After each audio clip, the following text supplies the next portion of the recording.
হেই everyone, আমি সুদীপা আর life with Sudipa সুরের চ্যানেলে আপনাদের সকলকে জানাই স্বাগত। এই গরমে আশা করি সবাই খুব ভালো আছেন, আমিও খুবই ভালো আছি। সকালটা আজকে একটু বেশি ভালোভাবেই শুরু হয়েছে, কারণ সকালবেলা রোদ্দুর থাকলেও বেশ সুন্দর একটা মিষ্টি হাওয়া দিচ্ছে, যার জন্য কাজ করতে খুব একটা অসুবিধা হচ্ছে না। আমার মেয়ে আজকে একটু তাড়াতাড়ি উঠে পড়েছে, তাই জন্য সবাই আমরা একটু তাড়াতাড়ি ঘুম থেকে উঠেছি। সকালবেলা উঠে ফ্রেশ ট্রেশ হয়ে নিয়ে এবার কালকে যে জামা কাপড়গুলো শুকুর দেওয়া ছিল, কালকে সত্যি বলতে অনেকগুলো বেড কভার আমি ওয়াশিং মেশিনে দিয়েছিলাম, সেগুলো রাত্রিরেই কাঁচা হয়ে গেছে আর সকালের মধ্যে সেগুলো শুকিয়েও গেছে। সেইগুলোই পাট করে নিচ্ছি, তা নাহলে একটু পরে আমার মেয়ে টেনে টেনে সেগুলোকে নিজেই পাট করতে শুরু করবে আর পরিষ্কার যে জিনিসগুলো আবার নোংরা করে ফেলবে। ভেতর একটা বাচ্চা থাকলে ঘর একটুখানি অগোছালো হবেই। তুমি যতই ভেবে থাকো যে সব সময় একদম নিট অ্যান্ড ক্লিন করে রাখবে, সেটা একদমই সম্ভব হয় না। তবুও আমি চেষ্টা করি সব সময় ঘরটাকে একটু গুছিয়ে রাখবার, কারণ আমি যদি ভাবি যে এই কাজটা আমি ফেলে রাখবো, একটু পরে করব, সেই কাজটার প্রতি আমি দেখেছি আমার আগ্রহ একদম থাকে না। সেই জন্যে সঙ্গে সঙ্গে সেই কাজটা গুছিয়ে নেওয়ার চেষ্টা করি আমি। এই তো ঘরটা গুছিয়ে নিয়েছি, এবার একটু ঝাড় দিয়ে নিচ্ছি। আমার বাড়িতে যেহেতু একটি 4 পিস আর্মেও আছে, তার লোম এই গরমে প্রচণ্ড উঠছে।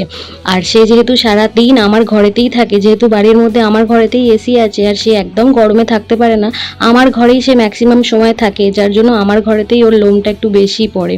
সেই কারণে আমি দুবেলা চেষ্টা করি একটু ঘরটা ঝাড় দিয়ে পরিষ্কার করে নেওয়ার। এই যে আমার মেয়ে সব সময় আমার সাথে সাথে কাজ করে যাচ্ছে, তার জন্যই একটু ঘর পরিষ্কার রাখার চেষ্টা করি আর কি। এই তো এবার ছাদের ঘর থেকে নিচ অব্দি ভালোভাবে মুছে নেবো। ব্যাস, আজকে ঘর পরিষ্কারের কাজ একদম শেষ।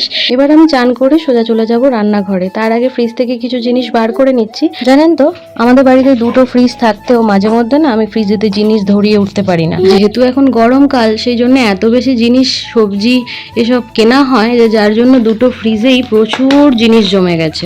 এই তো চলে এসেছি রান্নাঘরে, আর এখানে আগের দিনের ভিজিয়ে রাখা গোটা মুগ ডাল আর মসুর ডাল ভালোভাবে একটুখানি ধুয়ে নিচ্ছি। এবার তার মধ্যে একটু ওটস দিয়ে দিচ্ছি। এবার ভাবতেই পারেন যে এটা কি করছি। এটা আমি আজকে দুপুরে আমার মেয়ের খাবার রান্না করছি, কারণ সে প্রত্যেক দিন দুপুরবেলা ভাত খুব একটা খেতে চায় না। আজকে যেহেতু গরমটা একটু বেশি, আমি জানি সে ভাত খাবে না, সেই জন্য ভাতের বদলে একটু অন্য কিছু করে দেওয়ার চেষ্টা করছি। এটা হচ্ছে ওটসের রুটি। এর মধ্যে আমি ডালটা একটু বেশি দিই, ওটসটা একটু কম দিই। একটু নুন দিয়েছি আর আদা রসুন পেস্ট দিয়েছি।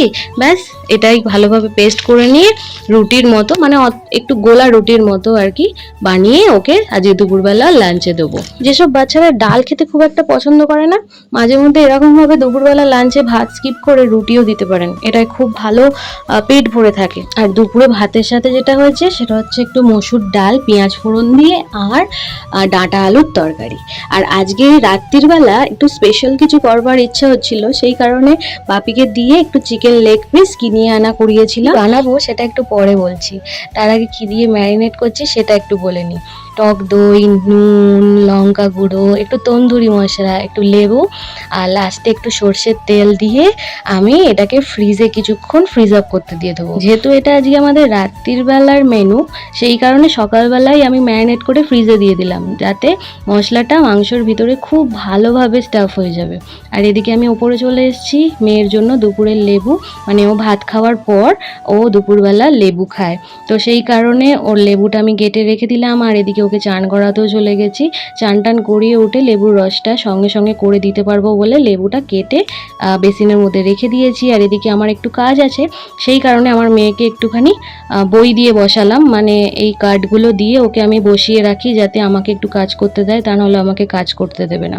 এদিকে আলমারিতে দেখছি তেলের ছিটে লেগেছে, কোথা থেকে লেগেছে বুঝতে পারছিলাম না। তারপর মনে পড়লো কালকে আমার হাজবেন্ড এখানে বসে খেয়েছে, আর কালকে ওকে আম তেল দিয়েছিলাম, সেই আম তেলের মধ্যে লঙ্কা ছিল। লঙ্কার মধ্যে তো অনেক দিন ধরে আম তেল দেখবে শুকোতে দিলে লঙ্কার ভিতরে তেলটা খুব ভালোভাবে ঢুকে যায়।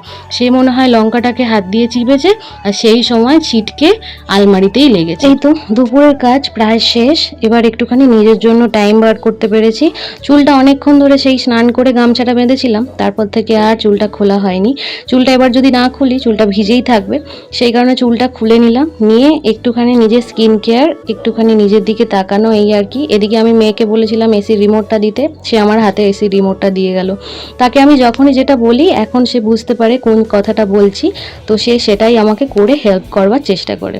জানেন তো, আমার মেয়ে হওয়ার পর থেকে আমি না ভিজে চুল একদম আঁচড়াতে পারি না, এত পরিমাণে চুল ওঠে, সেই ভয়েতে আমি ভিজে চুল একদম আঁচড়াই না, চুলটা শুকোনোর পর তারপর আঁচড়াই। আমার মেয়ে যেহেতু ব্রেস্ট ফিডিং করে সেই জন্যে আমার মনে হয় চুলটা একটু বেশি ওঠে, বড়রাও সেটাই বলে ব্রেস্ট ফিডিং করলে নাকি চুলটা একটু বেশি ঝরে। দেখুন দেখতে দেখতে আবার সন্ধেও হয়ে গেল, সন্ধ্যের কাজের আবার সময় হয়ে গেল। আজকে না সন্ধেবেলা একটু ঝোড়ো হাওয়ার সাথে একটু বৃষ্টি হয়েছে, সেটা দেখে যে কি শান্তি, এতদিনের এই এত গরম প্যাচপ্যাচানি, এই বৃষ্টিটা দেখে মনটা একটু ঠান্ডা হয়ে গেল। না এখন কেউ চান করতে যায়নি, দাদান ওখানে বসছে।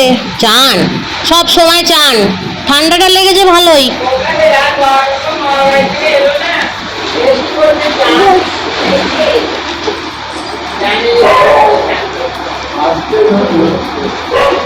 নামিয়ে দেবো নামিয়ে দেবো।